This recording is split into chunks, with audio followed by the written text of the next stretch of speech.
So I was struggling with how I wanted to like approach talking about this, but yeah, I remember at the time that AEW was going to be a thing. A lot of people were excited because, of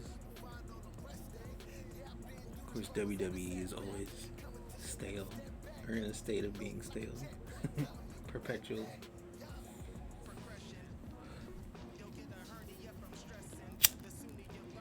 So yeah, I remember WWE at the time, like after the Daniel Bryan thing when he was really hot and he had that WrestleMania 30 run, and then he had to step away because of injuries,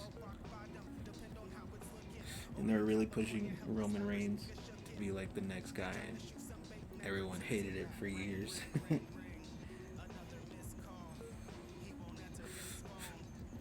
And this was right around the time like they would never like turn him heel, and then it came out he had leukemia, and they tried to use that for sympathy. And he came back briefly, and then and was like cheered as a babyface, but it didn't really last long. So this was before he turned heel, and he's like the most popular storyline in wrestling currently. But yeah, I remember like I was, and a lot of other people were getting into other promotions. Like TNA was always there, but like the broken Matt Hardy stuff was really popular. And so yeah, that like the Matt Hardy stuff renewed interest in Impact. And I think Aldis was the champion. He was Magnus in Impact, but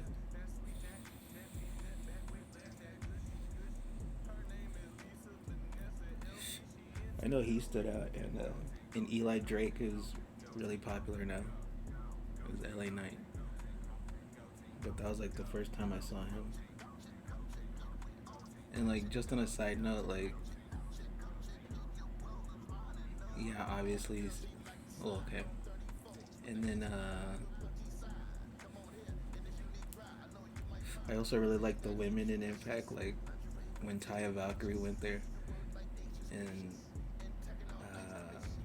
Jordan Grace when she was.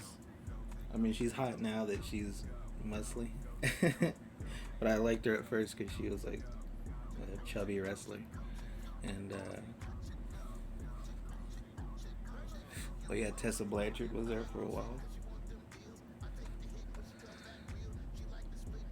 before her whole drama after being the champion, uh, about being like difficult or whatever, bitchy. And then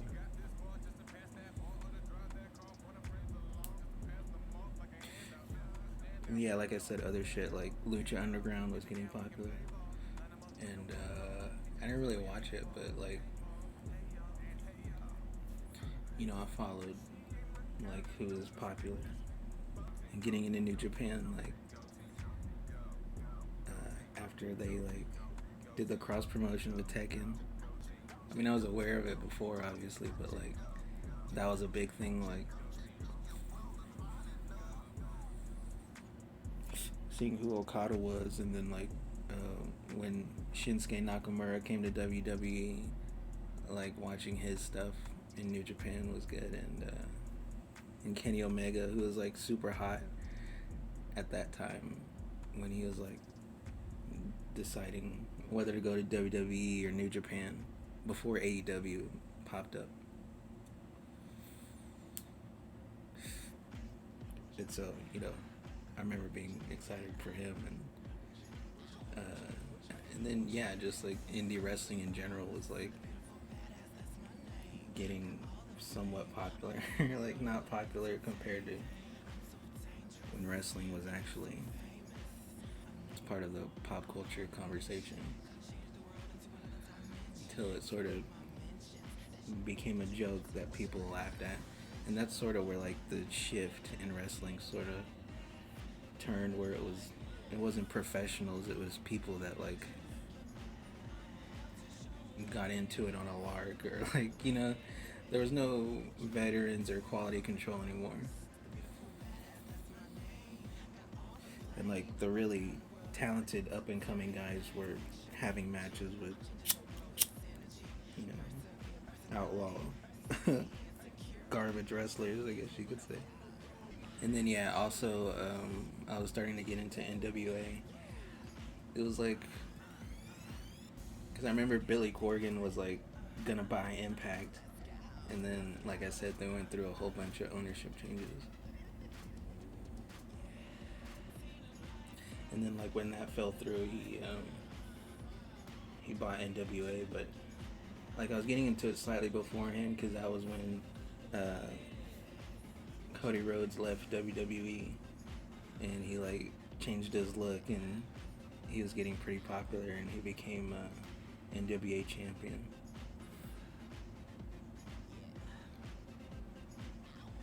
So you have the popularity of Omega, the popularity of Cody Rhodes, and then Chris Jericho came on board because he left WWE on not great terms, and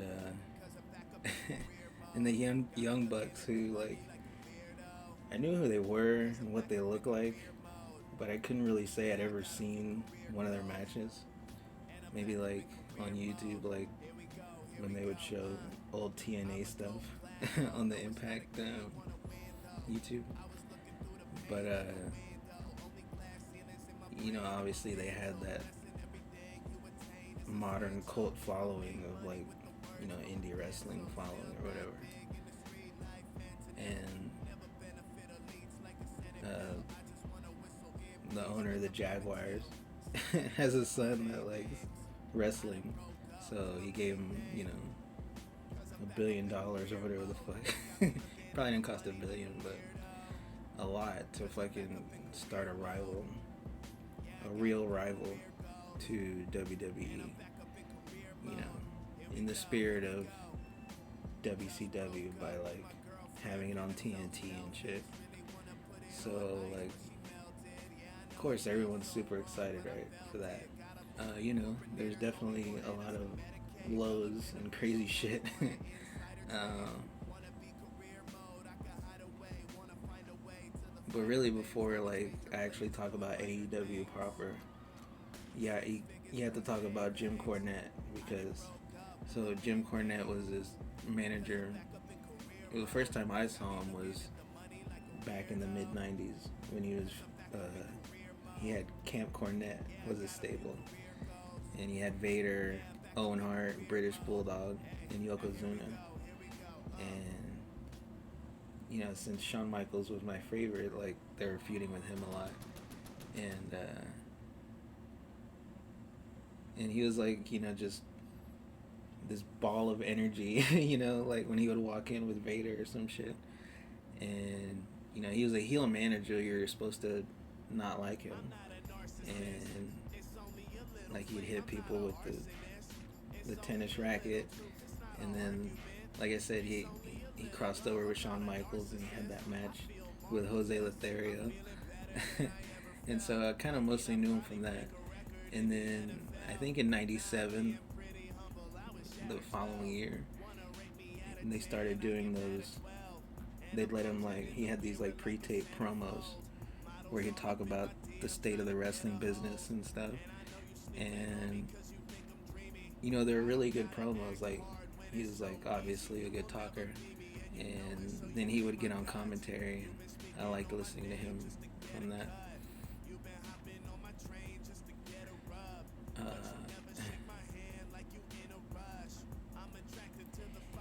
and then like when I was watching TNA, I think he was already gone because he was there for the earlier parts of TNA. But I was watching when he came back when they rebranded as Global Force.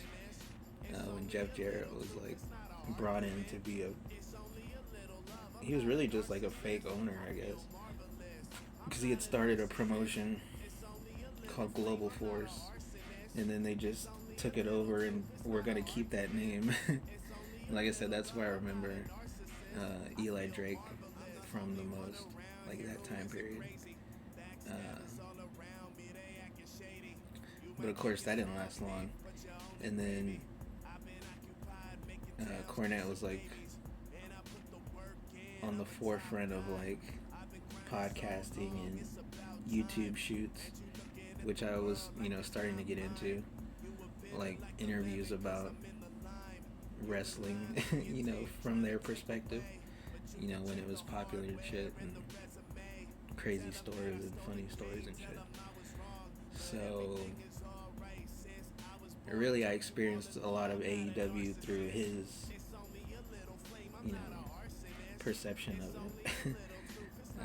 Because I did watch like the premiere, but I mean, it was quickly apparent that like it wasn't like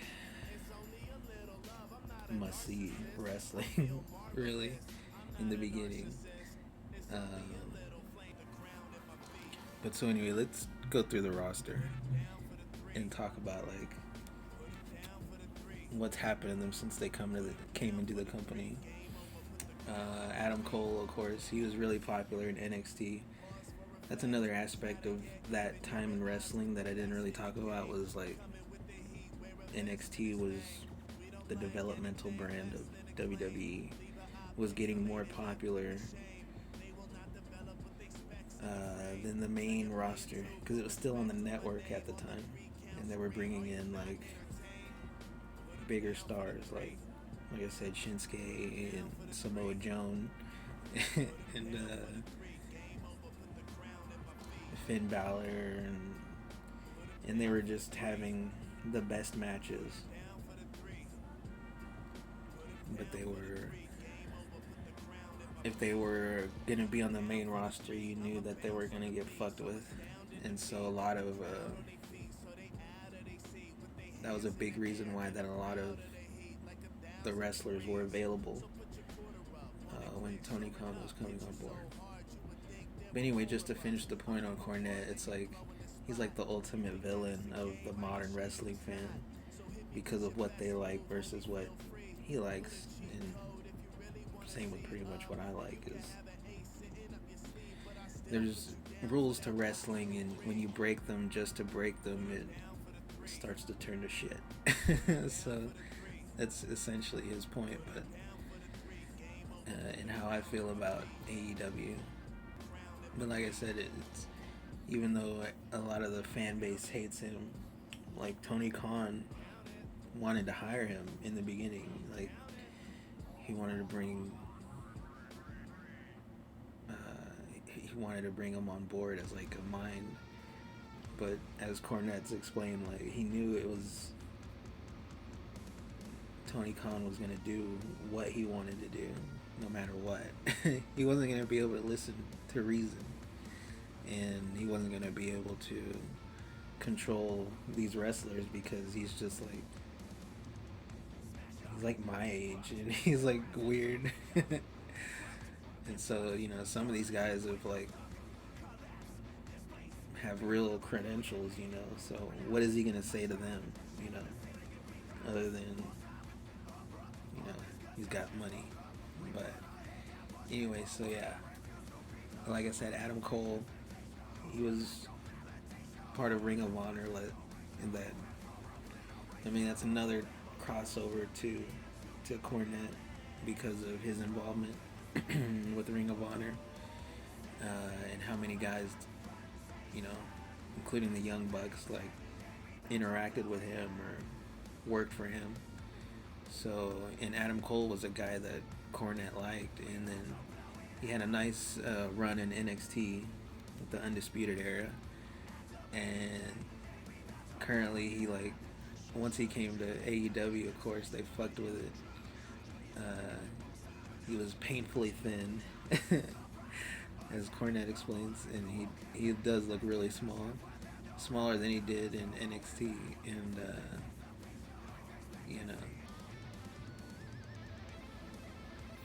Oh yeah, I remember the night he debuted, it was like they had two big reveals that night. Was it CM Punk's return? I think it was, and then Adam Cole returned the same show, and so like they fucked it up from the beginning. And then I think he was a heel, even though like people wanted to cheer him, and yeah, they just didn't really capitalize on it the way they could have. Adam Page was supposed to be like their big original star, and it didn't really work out. He didn't win the title. It was the first title match, I think, right? Against Jericho. He lost, and he was like a drunk. He had that feud with Omega, and then he joined up with the fucking shitty Dark Order, and then he had that live shoot on CM Punk and fucking was like sticking up for Colt Cabana. It's all like petty personal shit between them that he's not even involved with, but that he was like bringing up or whatever. So yeah, they dropped the ball with Adam Page for sure. Andrade. So he's, a WWE cast off and married to Charlotte Flair. Brian Cage, I think he used to wrestle in Austin. I remember seeing like his name pop up on like advertisements for indie shows in Texas or whatever. But I mean, and he's the one that lost the title, the Impact title, to Tessa Blanchard. I mean, he looks impressive, definitely like super roidy, and he's pretty athletic, but he's got like no personality or whatever. Bryan Danielson, like I said, he had that awesome run at WrestleMania 30. My mom knows him from the Bella Twins show. But yeah, he came in as a heel too, right? I think they fucked his debut up too. And has he even won the world title yet? I don't think he even has. Maybe once, but it wasn't like when people wanted to see it. And then he joined up with a shitty group with Wheeler Useless. I'd say he's someone that strikes me as like he likes wrestling, but he doesn't mind doing shit that's like on a lesser scale or doesn't make sense. But yeah. Cash, he's DLC, him and Dax. They were in NXT as FTR, and then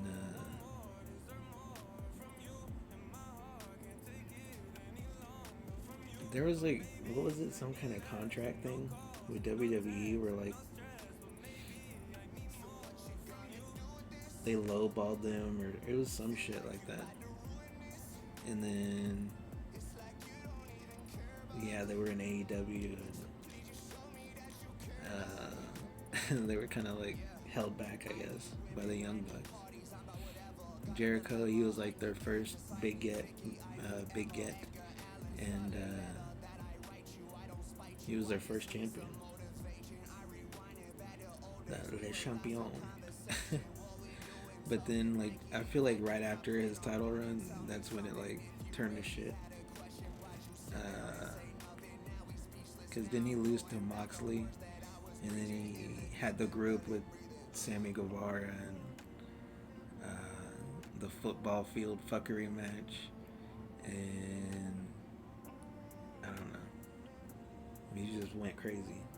The shit that everything he's been involved with in AEW has been like the worst stuff on the card. But he has the Judas song, so everyone likes to sing that. And he had that bloated era where he got really fat, and then I mean, he looks good, now he got back in shape. and he's still a legend. But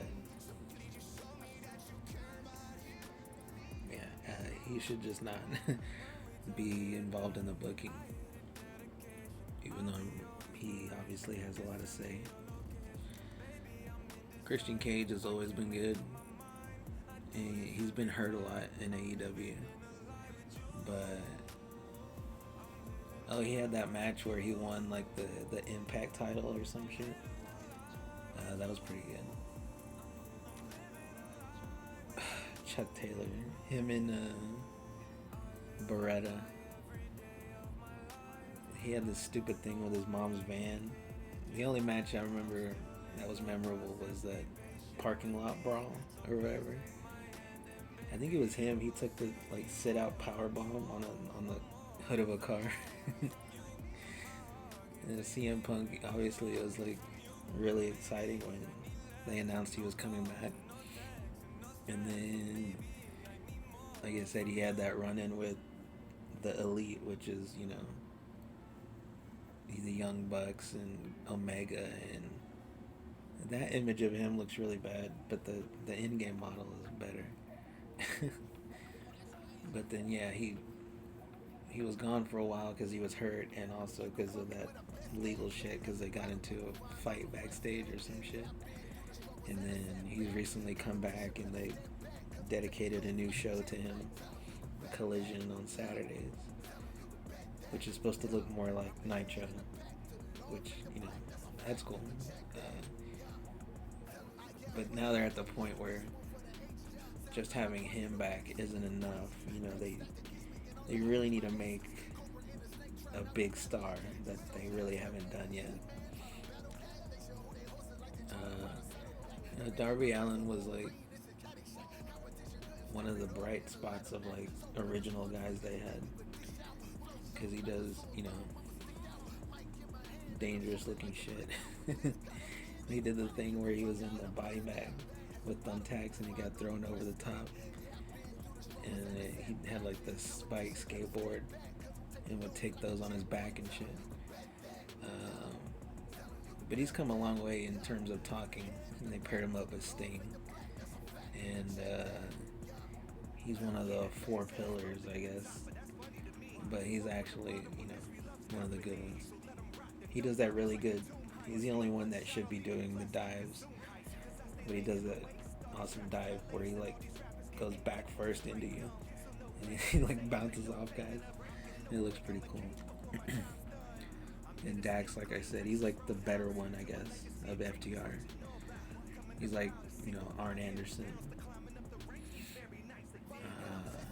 Yeah. Sucks they made you pay for it. Dustin Rhodes. Go, Dust. One of the classics. He had one of the best matches of AEW with him and Cody Rhodes. And yeah, every once in a while they let him have some matches with guys. And he's always good. Eddie Kingston, I think the first time I saw him, like I said, was on NWA. And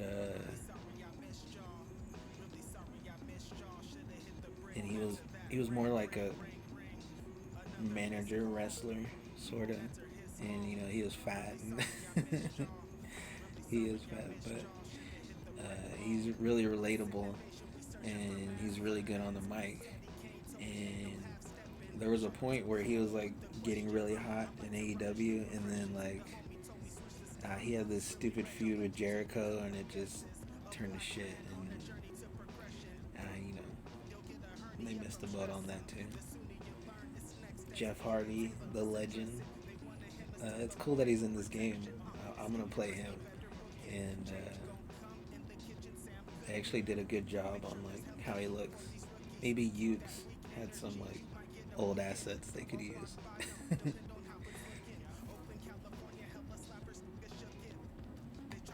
Yeah, it is weird that it's developed by Ukes, and the game is supposed to be like an homage to the Aki N64 games, but you know, Ukes didn't make those games; they made the SmackDown games, so weird that they're channeling it.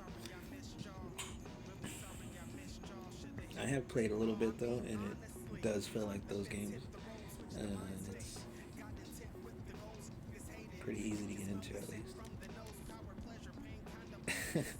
This guy's fucking. Obviously, the Dark Order is like some dumb shit, and he's like this buff midget guy. Ah, he sucks. Oh yeah, so Moxley was like their big acquisition when it was first starting from WWE, and like he had a lot of hype because it was like, WWE held him back and didn't allow him to do his thing or whatever, and he had that really great like video promo, the Paradigm Shift promo at the beginning of AEW, and then like he's just been involved in like embarrassing shit like the barbed wire match, which they put in the game, and it's fun in the game, but the actual match was funny because he like they're covered up and then it's shitty fireworks pop off, and he's like obsessed with bleeding every match, and you know, and he's been champion a couple times. He just has these shitty matches with old Japanese guys. And, he's definitely been like a disappointment. I don't know how he's married to Renee Young. She's like it's like the Harley Quinn thing where like she's prim and proper on the outside, but she's got to be crazy because of who she's with. You know. Jungle Boy, another one of the supposed pillars. And he was like the son of, what's his name from 90210? Dylan Perry? Whatever his name is.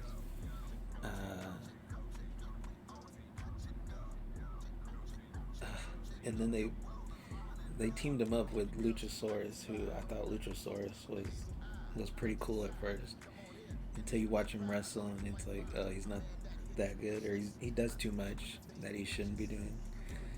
But then they teamed him up with Dwarf Dongsucker, Marco Stuntfuck, and that was just abysmal for a long time. And then yeah, currently he's like trying to be a heel and like talking about how who's he fucking? Anna Jay, I think that's who it is. But yeah, he's another really small guy and he sucks. He has no personality. And they missed the boat on trying to make him anything more than what he is. Omega. It's funny that he was like, if you follow like the progression of this game, like it was over budget and took a long time, and also like it came out that he was like a bad like project lead or whatever the fuck he was, because he doesn't know anything about making games, but he's like the one in charge. So yeah, and they made him look, his face looked kind of weird, but I mean I guess you can tell it's him. Lance Archer, he's from Austin too, or would wrestle in Austin, I know that. I actually like what they did with him. They teamed him up with Jake Roberts as a mouthpiece, and he has a dumb nickname, the Murder Hawk, whatever, and he would like come out and just throw guys around while Jake Roberts would cut a promo. And yeah, he's been around a long time, but I mean he's solid. You can't really say they fucked with him, you know, character wise. Yeah, Luchasaurus we talked about. They teamed him up with Christian and tried to make him more serious, which I don't know. It's arguable if that worked or not. Malachi Black. So he was Aleister Black in WWE, and he was really popular in NXT. And he had that cool entrance and everything. And then, oh yeah, he's married to Zelina Vega, who she left WWE on bad terms and then went back. But wasn't it like they didn't want them to stream on Twitch or some stupid shit? Um, and then, yeah, when he first came in, I think he feuded with Cody. And they had like a whatever feud. And then, like, he's just had stupid booking from then on. There's that thing with Brian Pillman Jr. and Heart Girl, whatever her name is, where he like spit the mist in her face and then she became evil or whatever. And then yeah, he has a group with fucking Rhea Ripley's boyfriend, lucky bastard. But yeah, they didn't really go anywhere with him either. Matt Hardy, like I said, he was really popular with the broken stuff. And then they tried to do a version of that in WWE, and it wasn't as good. And then they tried it in AEW. And,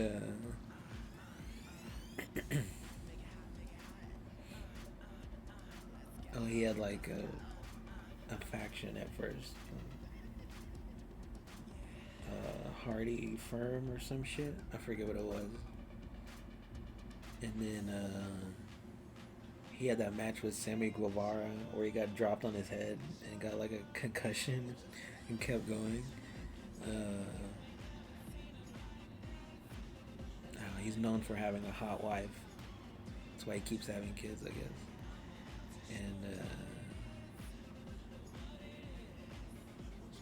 And then yeah, they reunited the Hardys in AEW.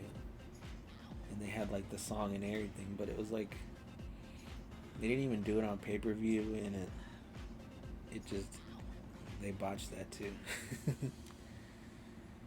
Yeah, the Young Bucks, they're like,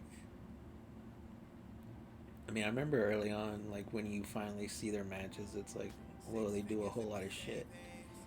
And it's like, it's cool the first time you see it, and then you realize why it's bad to have that on every card, or like early in the card before like everyone else can do their shit, you know, because they do fucking everything, and like the multiple false finishes and shit. It's just shitty or whatever. It's just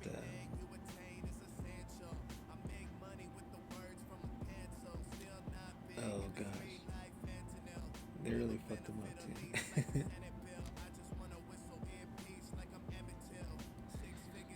But yeah, they're like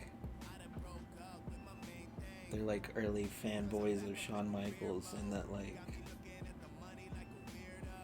burial mentality of how to like, you know, bury the guy you're working with, basically, by like no selling or like, and yeah, like I said, they wouldn't put over FTR when they were like getting hot, and so now they're at a point where like the only thing, because like the worm has turned with the fan base, I think, on them. But like the only thing anyone would want to see them do is like a match with CM Punk and FTR. So we'll see if they actually ever do that. Miro, he's another ex WWE guy. What was he? Oh, Rusev. He was Rusev for a while, and then he had who was that guy that would announce him in? But it was Rusev Day got over. It was like a catchphrase, and he's another guy with a hot wife. I like that little thing he had with Roman Reigns, where like Roman Reigns came in and broke up his like wedding celebration or whatever, and At one point, he gets like Rusev gets mad, and Roman Reigns is like, "Put that beef away." That was like one of the only early bright spots of Roman Reigns when he was a babyface. But yeah, when he came to AEW, he was supposed to be like the best man with fucking Pip Sabian, who was awful. Yeah, rest in peace to some of the original shitty wrestlers that were on AEW, like Jelly Nutella and, like I said, Dwarf Dong Sucker. But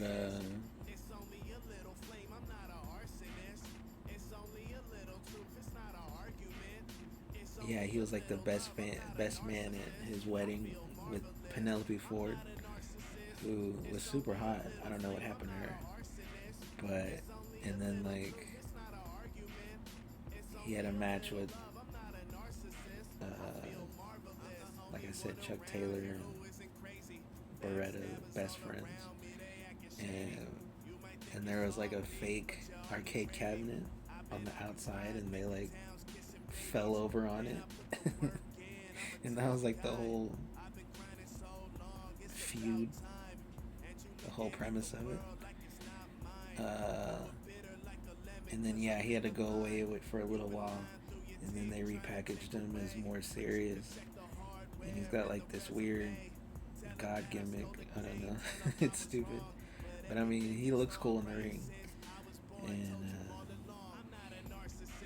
oh yeah, he was a TNT champion for a while, so that was like the highlight of his AEW run. But we'll see if they can recapture some of that glory on Collision. And MJF is like the one actual new star that they have. But the problem is like he's a heel, but people want to cheer him because he's so good. So it's hard for him to get heat, so to speak.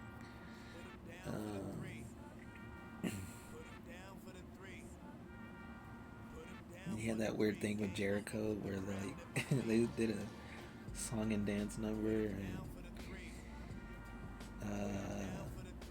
he's the current champion now though. The problem is he doesn't really have anyone worthwhile to work with. Like they already did CM Punk, and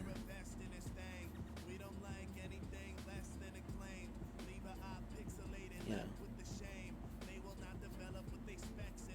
it's hard to be a heel champion when there's no one clear to chase the title. So yeah, he's definitely in a weird spot, but he'll be highly sought after whenever he's a free agent, as he likes to talk about. uh, but yeah, Pockets, my little dog Pockets. Yeah, his matches are just stupid, and doesn't really make any sense. Another ex WWE guy, and he was always like in and out, and he'll have decent matches, I guess, every now and again, but he's nothing really special. I like Penta. I like how he looks, and I know he was getting really popular in Impact. Oh yeah, I remember he was like the champion for a minute. So yeah, him and Phoenix. You know, there's no logic to their shit either, but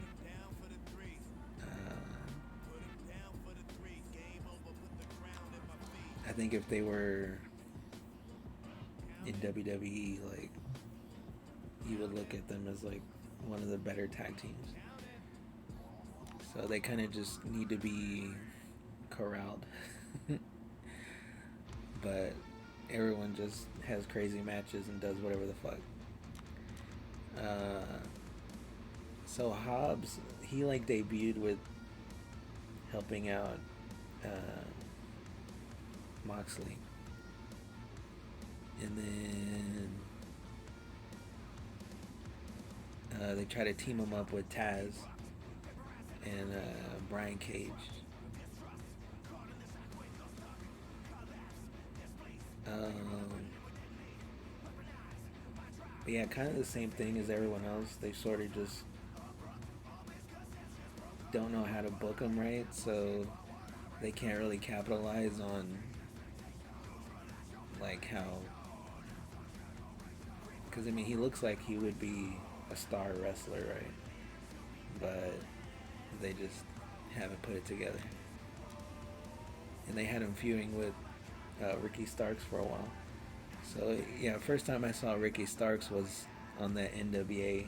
Was it NWA Power? And so he was on the premiere show, and he looked like Mini Rock, but you could tell he was like a good talker, and could work a decent match. So it was cool to see him pop up in AEW. And yeah, they really didn't capitalize in the beginning, and he had like a fucking bad neck injury. He fell on his neck, or it was like a botch in a match.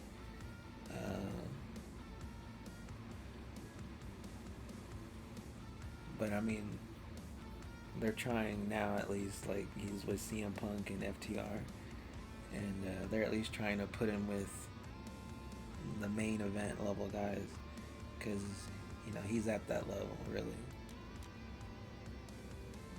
Another one of the pillars. So yeah, on the debut, Sammy was like, I guess that was something he had on the Indies. When he came out, he had the panda head. But I mean, you could tell he was pretty talented, like doing risky shit, and as Cornette says, he has a slappable face. And then yeah, they teamed him up with Jericho and that group for a long time. And then he had that whole thing with like hooking up with Ty Conti. Oh no, first yeah, he had a fiance. He proposed to her on TV, and she's this nice, normal-looking girl, right? And then turns out he was cheating with Ty Conti, and then both of them like I said, had the slappable face. um, and then yeah, I think she's pregnant right now.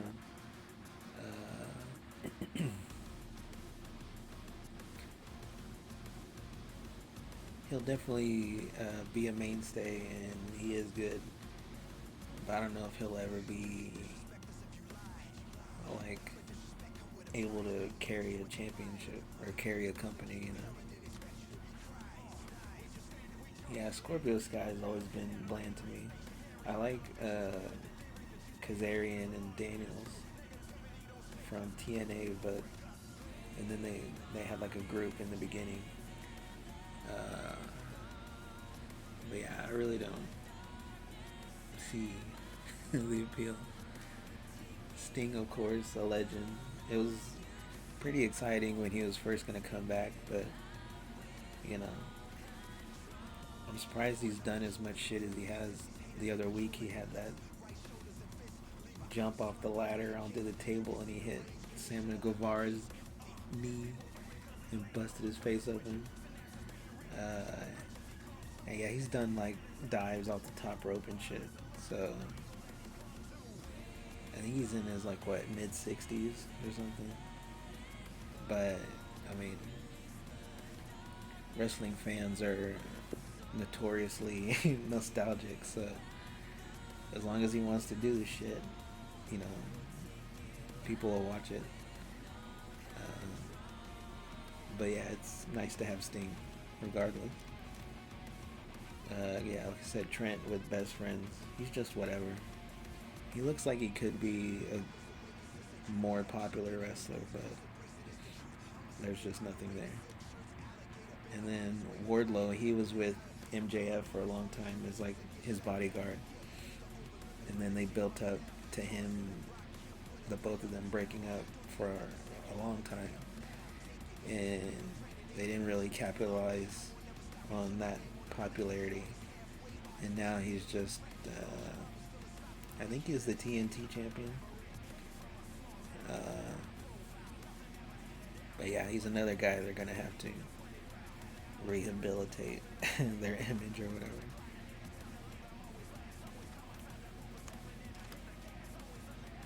And then the women, Abaddon, she's just a like fake Rosemary from Impact. Anna Jay, she's like, I don't know, regular hot chick. Britt Baker was like the first breakout women's wrestler on AEW.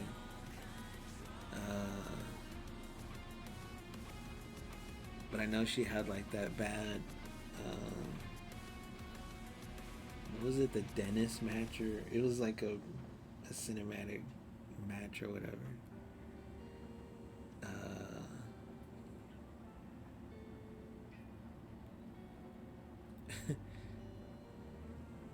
And she's like dating Adam Cole, and she's like bigger than he is, which is funny. But yeah, she had like a decent little time in the spotlight, and she was cutting some like interesting promos. She does kind of whatever. All right, so Jane Cargill, as it sounded like when she first came out, this was like one of the biggest things in AEW, because it was Cody Rhodes' wife Brandy, and she was out there like, oh no, Cody was out there cutting a promo, and then Jade comes out, and you know she's like this statuesque woman, you know, she looks awesome, right? She looks like Storm. There's like a cosplay of her as Storm. But yeah, she comes out, and then Brandy comes out, and like Brandy like starts getting ghetto on her and shit, and it was just one of the like funny like train wreck AEW moments. Chris Statlander, she's like getting really popular now, but she was nicknamed Flatlander because she would like almost break people's necks, like a lot of the women do nowadays, especially in AEW. Like the botches are really bad. Nyla Rose was like supposed to be their beast wrestler, and obviously wasn't born a woman.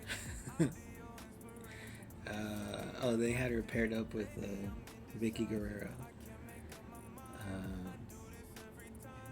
But yeah, just another wrestler at this point. They didn't really do anything. Riho, I've never watched any of her matches. I've just heard Cornette's reviews.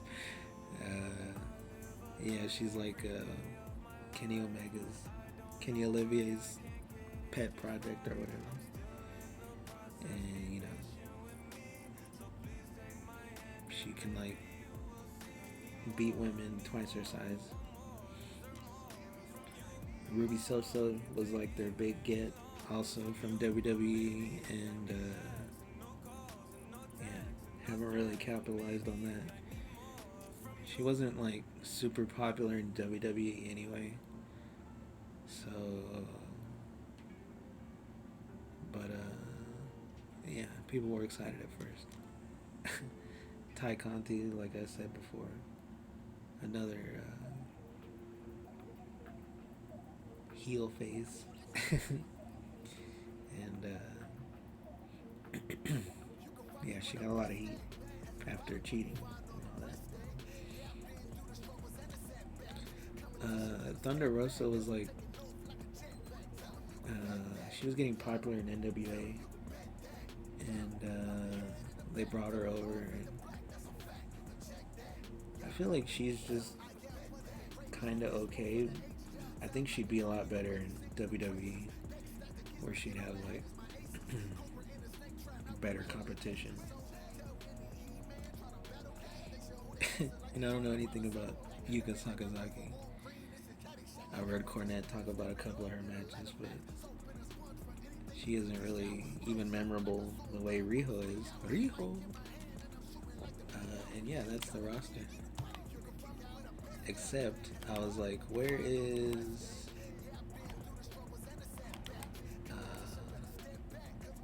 yeah, then I was like, where is Cody Rhodes? You have to buy him, dude, with in-game money.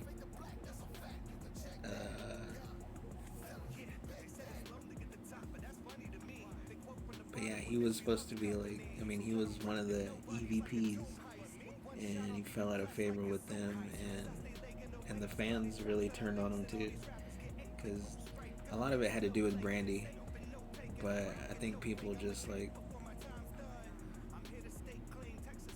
thought his promos were disingenuous, maybe.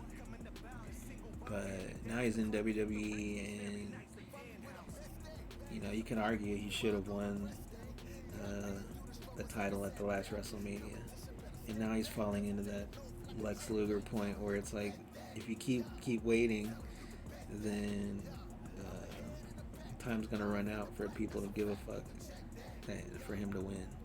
So he probably should have just. I mean, he definitely should have just won, as everyone said before. And then old Aubrey.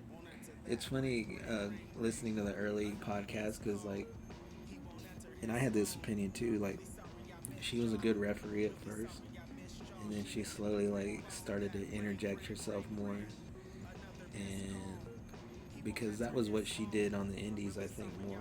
And she was like Girl Hebner, but yeah, they got her face right. But yeah, she's like awful to watch now. Battle tough opponents and aim for the top. Oh gosh, fucking Excalibur.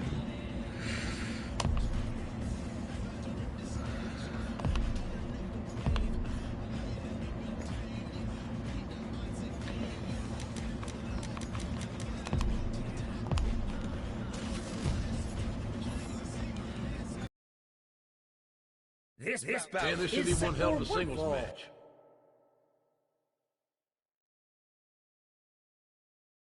Making her way to the ring, the virtuoso wrestler. He was a creator wrestler. And purple.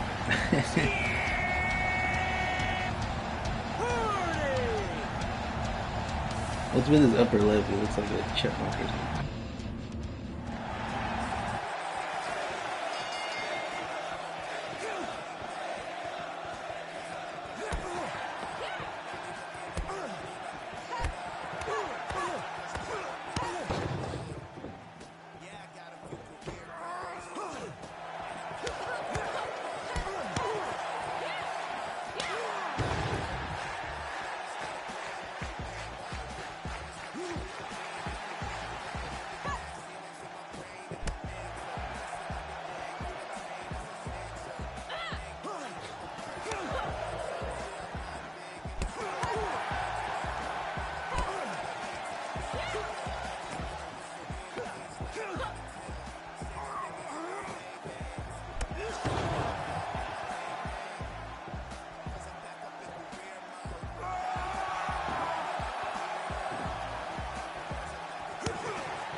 Oh, that little bitch, you fucking quit. Nice, good shit. Damn, I came back on him. Fuck that guy. A little sick. Fucking rage quit. He knew he was dead. Stupid little bitch. That was tight. And his opponent, Nice. Both looking for a win.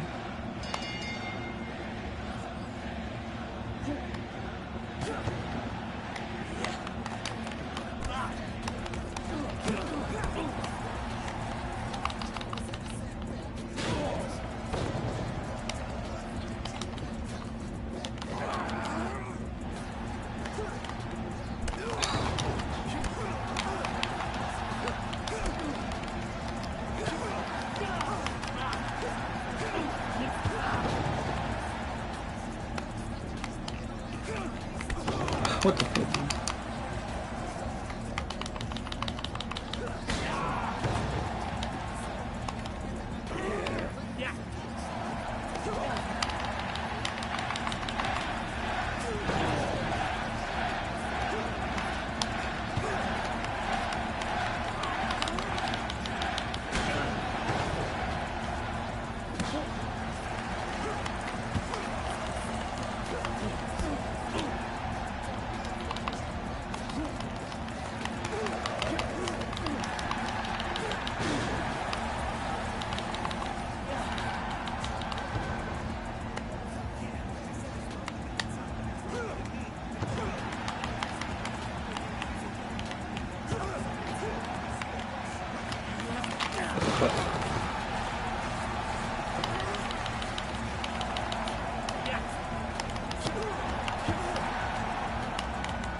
Fuck you, piece of shit. That was sick. Nice. The winner of this match,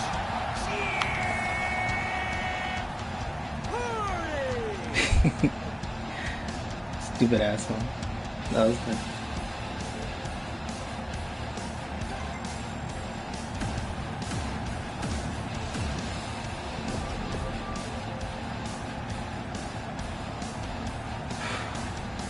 Hehehe